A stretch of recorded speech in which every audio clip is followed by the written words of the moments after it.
think about the one thing that you do that you know you shouldn't do, but you keep on doing it because now it's a habit of yours. So imagine that you can transform that thing into a healthier habit that will lead you to the version of yourself that you want to be and the type of life that you want to lead. When we think about it, your life and my life are just a succession of habits. They can be good ones and bad ones. Just like the saying goes, you are right now the sum of the choices you made until this day. So our day-to-day life habits are what is creating our reality of tomorrow and way beyond. And also the version of ourselves that we want to embody. So if it's that simple, why not just focusing on creating better, healthier, and more positive habits every day so we can have a life of ease, of joy, and enjoyment. And moving from the not so glamorous moments and not so happy moments a little bit easier too. Welcome to Conscious Matters. I'm Melissa. On this channel, I talk about conscious living through empowerment and holistic wellness, especially mindfulness. Habits are pretty much automatisms. By doing the same thing over and over and over again, you end up getting used to it, and then you're doing it without even thinking about it. That's how it becomes an automatism, hence a habit. They usually say that it takes 21 days, and then I also heard 66 days to make an action, a habit that stick to your life. So I don't know if it's 21 days, I don't know if it's 66 days. I think I also heard 100 days. But either way, by doing the same thing over and over again, it becomes a habit that you're able to stick to it and not even think about it. So that's pretty amazing. The body, and particularly the mind, works in mysterious ways. It can adapt so easily to anything, which essentially means that you can choose what you want to get used to. And that's pretty cool. Because once you are clear with the type of life that you want to achieve, like who you want to be, and having that intention behind every action, and you're able to create habits that go in the same vein, it kind of means that you can be pretty much whoever you want to be and live the type of life that you want to live. Of course, with so many other circumstances and elements to take into consideration, because we're not all starting at the same starting point, but it's still pretty amazing because we all have this ability to create habits that better our lives. So one thing that I have been trying to incorporate in my own life this last few years is to create positive, healthy, empowering habits that are fully aligned with what I envision for myself to counteract other negative, or at least not the healthiest habits that I created for myself, most probably unconsciously throughout the years. And the ones that are not serving my highest good, and the ones which are blocking the vision that I have for myself. So if I manage to take these and top it up with the ones that are fully aligned, it will hopefully erase them from my system. It's obviously not easy to ditch habits, essentially things that you've been doing over and over and over again for years, consciously and unconsciously, automatisms. So of course it's not that easy, but it's possible. And here are some tips that helped me in doing that. And if you have others, I would love to have them in the comments so we can keep on helping each other. The first tip, be clear on your intention. That tip works with so many things, especially habits. Once your direction is clear, it's so much easier to know what are the steps that you need to go through in order to reach your goal or reach your destination. And by being clear on your intention, you also know why you're trying to ditch some habits and create new ones. Okay, new ones, but what kind of new ones? Where those new habits will lead you. Second tip, investigate. Where are those habits that you're trying to separate yourself from are coming from? Is it an unhealthy thinking pattern? Is it your friends that are enabling these bad habits? What is it? To me personally, when I understand something first, it's easier for me to fully ditch it when I fully understand why is it not working in my best interest. and then move forward. Some people are able to directly move forward, but if you, like me, and you need an explanation first, I think it's great to investigate and know, okay, where it's coming from. Why am I doing that when I know it's not the best for me? Why am I stuck in that pattern, maybe thinking pattern or action pattern, or making the same choice over and over and over again in different situations with different type of people, but the same choice leading to the same scenario multiple times. Once you understand that, because you investigated, it's easier to move to the third step, or the third step, that is discipline. Once again, of course, we're back at it. Because now that it's clear to you, it's easier to be 100% into, okay, I'm gonna ditch that, I'm gonna try to transform that into something that actually works for me and that is in my best interest. Is when you're able to be fully dedicated to bettering your life, your circumstances, yourself too. Because once again, even though we don't need to fix ourselves, I always think that there's room to grow. There are things that are not the best, but it's just the way that they are, but other things that we're able to improve in ourselves. And that's what helps us to get into the other stage of our life, and then the other one, and the other one. So you know best. If you're honest with yourself, you know what are the things that you're doing or the things that you're thinking and believing about yourself that is not helping you in your own growth.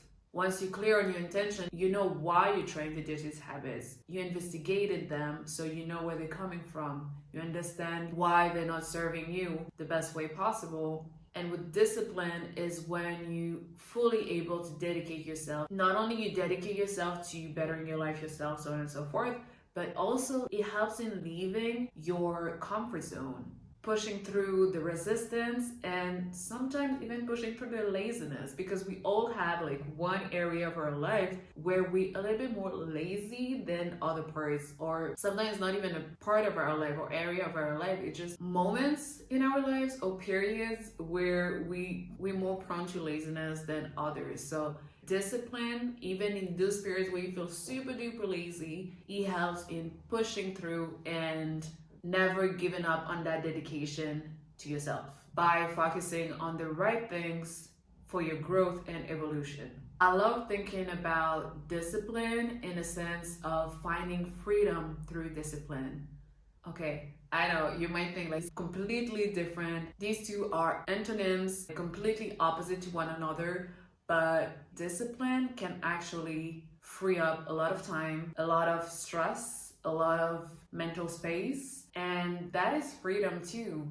Because sometimes, and most of the time, we tend to get trapped in our own mind. And when we have all of this negative thinking and unhealthy coping mechanism and thinking patterns, having that discipline and dedication to our growth and evolution helps in maybe not ditching them, but like creating habits that help us get free from those, get free from being trapped in our mind. But for that, only you can do the work. You cannot cheat on yourself. And that's the hard part, because in that journey is you and your own demons, in a way, big air quotes. But yeah, it's you and your shortcomings. It's you and your flaws. It's you that have to be honest with yourself, but also to find your own stamina and your own willpower to keep on working on them and creating another outcome for yourself. For consistency is key, because discipline is great, but discipline without consistency is not going to lead you very far. Personally, I think that discipline has never been a huge issue for me, but consistency is another story, because I've always had this all or nothing mentality, and which is also unhealthy, by the way, that led me to, when I'm like really into something, to go 100% and then obviously burning myself out down the line. But the discipline was there, but the consistency though, because once you 100% into something, even like 1,000% into something, and then you crash, and then you have this waiting period where you need like to restore yourself, and then having to start again, and then stop, and then start again, and that is exhausting. So consistency has really changed the game for me. We often want to start something big, like I want to create these new habits. It's a little bit like New Year's resolutions. And if you haven't watched the video about manifesting your New Year's resolution effectively, check it out. So with new habits that we want to implement, most of the time, and I think it's normal in human, we want to start big. Let's say that the obvious example used so many times is losing weight. Okay, I'm gonna throw all of my junk food. I'm gonna go to the gym every single day. I'm only gonna eat vegetables. Going from one extreme to the other is not gonna work. It's not gonna bring consistency. So my motto that works pretty well until now, we'll see how it develops, but is doing a little bit every day. Manage yourself.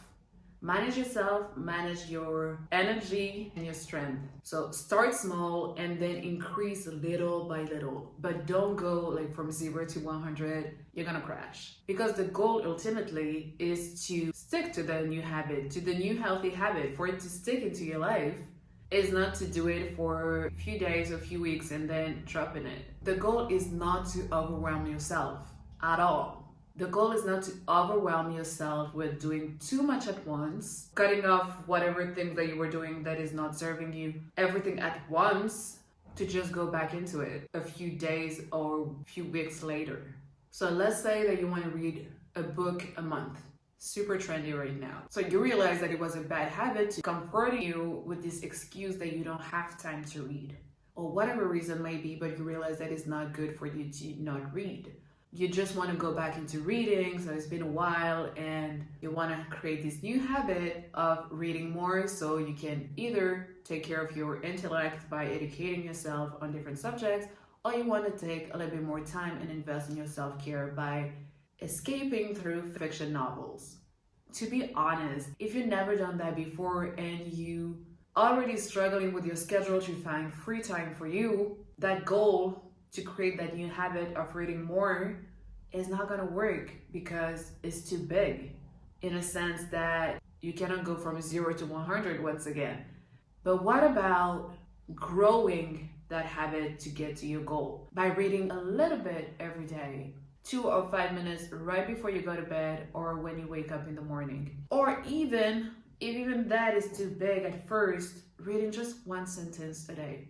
And by doing that, by starting small and then growing the efforts little by little, you will surely get to your goal by creating these new habits increasingly.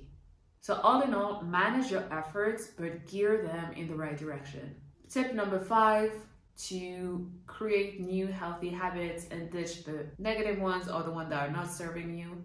Check your circle. If you want to change something in your life, make sure to surround yourself with people who are supportive and who are encouraging you in that change, not only with their words and support and words of encouragement, but also in the way that they live their own lives, the way that they behave and create habits for their own selves that serve them the best, or at least people who want to try just like you. I think there is a saying that pretty much says that you are the sum of the 5 people you are the closest to. So look at the 5 people that you're the closest to and see how they either helping you in that journey of creating new habits to better your life and yourself, or are they the ones who are actually encouraging these bad habits that get you stuck in where you are right now.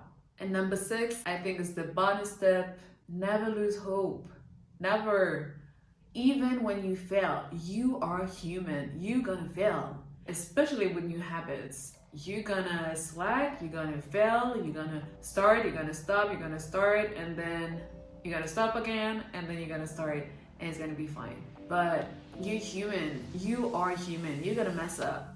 I think that's the whole definition of being human. Like, we're gonna mess up, but we end up learning through the messing up, through the failures, we get the lessons. It's really not about how you failed and how you so terrible because you failed, because failure is inevitable. You're gonna fail, especially when you try to create change into your life and when you start something that is foreign to you. But never lose hope. Get up every time that you fall. That's the most important. You get up and you keep on going. And there's this book about habits that I haven't fully read. I think I read like just a few pages, but it was already confirming a lot of concepts that I've learned through different means. But apparently it has great reviews, so it's called Atomic Habits. So if you want to learn more about habits, I guess that is a good reference, a good resource in your journey of doing that. Share in the comments, what are the habits that you want to ditch? With which one do you want to replace them with? Don't forget to like, comment, subscribe, and share this video. As always, stay true, keep showing up for yourself, and let your soul lead the way.